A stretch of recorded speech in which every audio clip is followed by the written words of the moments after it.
श्री गुरुदेव दत्त. श्री रामकृष्ण गुरु माझे आई मजला ठाव द्यावा पायी दिगंबरा दिगंबरा श्रीपाद वल्लभ दिगंबरा. श्री दत्तगुरु आणि परमपूज्य रामकृष्ण सरस्वती श्री सागर स्वामी महाराज यांना वंदन करून मी नित्य गुरुवाणीचं पुढचं पान वाचत आहे.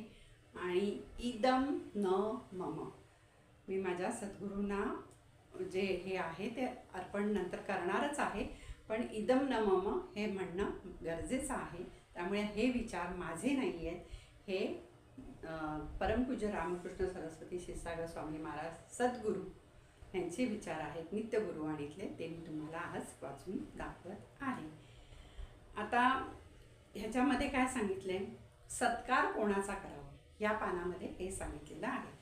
आता गोरगरिबांना मदत करणारे, सेवा करणारे, ज्ञान संपादन करणारे यांचा सत्कार करावा.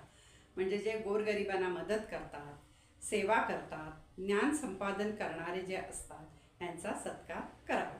समाजकार्य करणाऱ्यांच्या सत्कार करण्याची गरज नाही. म्हणजे जे समाजकार्य करतात त्यांची सत्कार करण्याची सद्गुरू म्हणतात की गरज नाही आहे. का ते पुढे आहे. कारण समाजसेवा करून समाजाच्या ऋणातून मुक्त होणे ही मुळी मानवी धर्म आहे. म्हणजे आपण समाजसेवा जी करतो हे एक प्रत्येक ऋण असतं.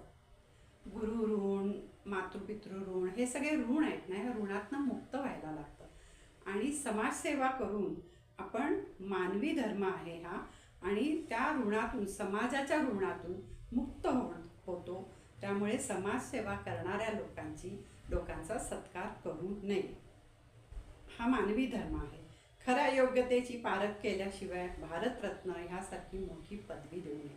म्हणजे आता आपण बघतो भारतरत्न वगैरे जेव्हा मिळतं, म्हणजे त्यांना पुरस्कार मिळतो, त्यावेळेला सद्गुरू काय म्हणतात की खऱ्या योग्यतेची पारख केल्याशिवाय, म्हणजे त्यांची योग्यता आहे की नाही ह्याची पारख केल्याशिवाय त्यांना भारतरत्न ह्यासारखी मोठी पदवी देऊ नये. आता भारतरत्न कोणाकोणाला मिळाले हे तुम्हाला माहिती आहे. सचिन आपले तेंडुलकर त्यांना मिळाले, आपल्या लता मंगेशकर जी आहेत त्यांना मिळाले. तर अशी ज्यांची खरीच म्हणजे हे आहे देण्याचे, म्हणजे ज्यांना द्यायचं आहे अशा लोकांनाच दिलं पाहिजे. उगाचच कोणालाही भारतरत्न हा पुरस्कार खूप मोठा आहे आणि तो देऊ नये.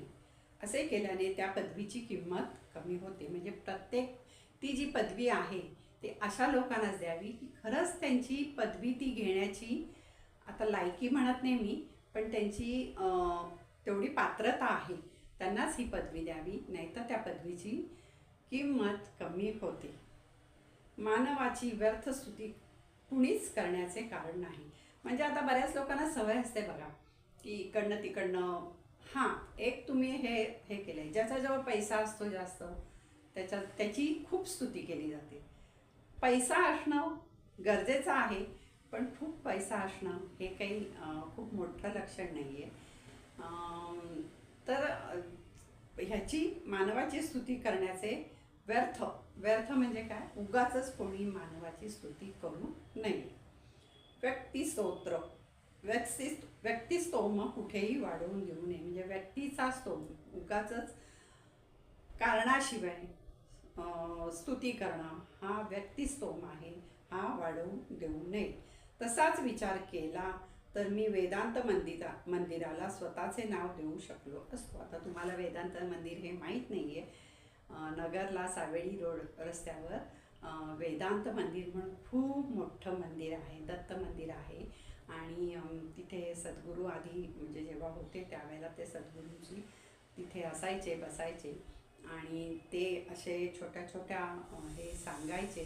तीच ही नित्य गुरुवाणी आहे. त्यांच्या मुखातनं जी वाणी निघायची ते लिहून ठेवलेली होती, आणि त्याच्यातनं हे पुस्तक तयार झालेलं आहे.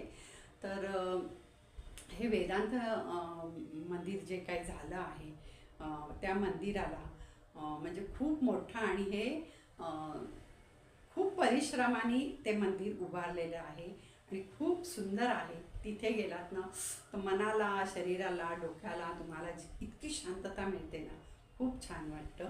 आणि ह्या मंदिराला सद्गुरू म्हणतात की मी माझं नाव देऊ शकलो असतो, कारण त्यांच्या प्रयत्नातनं हे मंदिर उभारलं गेलेलं आहे.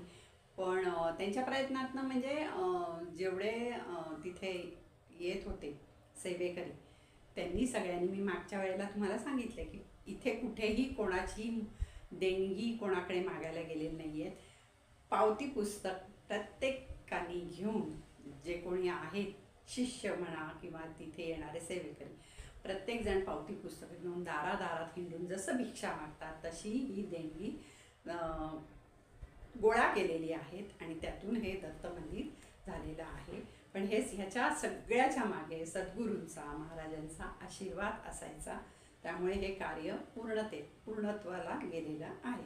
पण ह्याला सद्गुरू स्वतःचे नाव देऊ शकले असते, पण देवस्थानामध्ये कोणत्याही भागात माझे नाव नाही किंवा फोटोही मी लावून दिलेला नाही. ह्याला म्हणतात खरं म्हणजे कार्य केलेलं आहे, पण त्यांनी तिथे स्वतःचं नाव किंवा फोटो हा लावून दिलेला नाही आहे. आता लक्ष्मी मंडप किंवा जे काही सद्गुरू आधी बसायचे तिथे तुम्ही गेलात तर सद्गुरूंचा, महाराजांचा मोठा फोटो आहे. पण असं जागोजागी फोटो, जागोजागी नाव असं दिलेलं नाही आहे. या देवस्थानामध्ये कोणत्याही भागात माझे नाव किंवा फोटोही लावून दिलेला नाही. हे कार्य ईश्वराचे आहे. ईश्वराने हे माझ्याकडून करून घेतलेले आहे.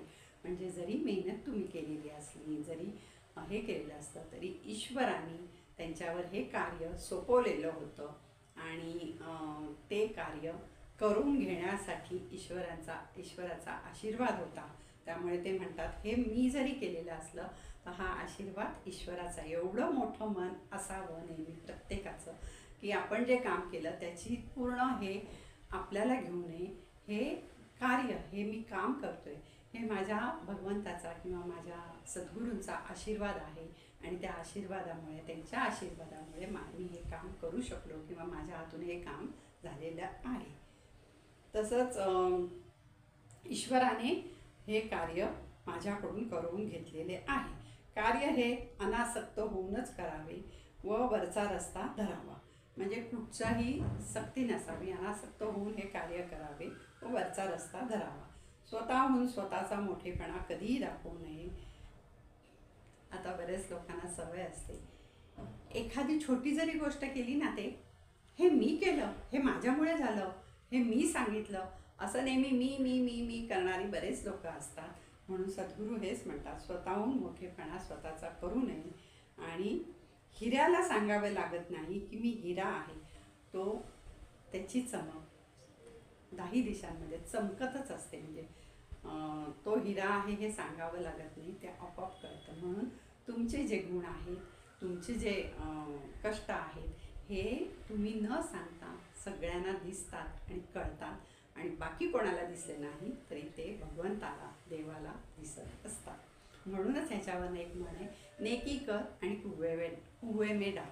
म्हणजे काय, तुम्ही चांगलं काम करा, चांगलं कार्य करा, लोकांना मदत करा, अडल्यानडलेल्याला, भुकेल्याला अन्न द्या किंवा तहानलेल्या पाणी द्या. आणि हे सगळं करून तुम्ही कुवेमध्ये, म्हणजे तुम्ही असं अगदी हे म्हण आहे, पण तुम्ही हे सोडून द्या. तुम्ही ह्याच्यावर असं म्हणू नका मी हे केलं मग मला हे मिळालं पाहिजे, असं म्हणू नका. ते देवावर सोडून द्या. तुम्हाला जेव्हा वेळ येते तेव्हा बरोबर तुम्हाला ती मदत मिळते. हिऱ्याला सांगावं लागत नाही की मी हिरा आहे. तो स्वयंप्रकाशित असतो, म्हणजे त्याचा स्वतःचा प्रकाश असतो. तो कोणाकडनं प्रकाश घेत नाही किंवा कोणी प्रकाश म्हणजे त्याच्यावर हे टाकल्यामुळे तो चमकत नाही. त्याचा स्वतःचा प्रकाश असतो, स्वयंप्रकाशित असतो. म्हणून तो उजेडात आणि अंधारात कुठेही चमकल्याशिवाय राहत नाही. म्हणजे हिरा जो असतो तो कुठेही चमकतो. तसंच माणसाचं असलं पाहिजे की त्यांनी कुठेही गेलं, कसंही गेलं तरी त्यांनी त्याचं कार्य हे अगदी प्रामाणिकपणे, हे कार्य आपलं आहे, आपल्यावर जर कोणी सोपवलं असलं सद्गुरूंनी वगैरे, ते कार्य प्रामाणिकपणे करावं. फळाची अपेक्षा न धरता करावं. तुम्हाला ईश्वराच्या चरणी, ईश्वराच्या जवळ तुमची सगळी नोंद झालेली असते. त्यामुळे लक्षात ठेवा की ह्या पानामध्ये आपण काय वाचले हे परत ऐका आणि लक्षात ठेवा. आपल्याला आपल्या जीवनात पुढे जाण्यासाठी ह्या गोष्टी काही आवश्यक असतात. त्यामुळे ह्या गोष्टींचा विचार करा, वाचा, ऐका, हा व्हिडिओ ऐका. तुम्हाला त्याच्यातनं काही मिळालं म्हणजे ज्ञान झालं तर चांगलंच आहे. श्री गुरुदेव दत्त, श्री गुरुदेव दत्त, श्री गुरुदेव दत्त. श्री रामकृष्ण गुरु माझे आई, मजला ठाव द्यावा पायी. दिगंबरा दिगंबरा श्रीपाद वल्लभ दिगंबरा.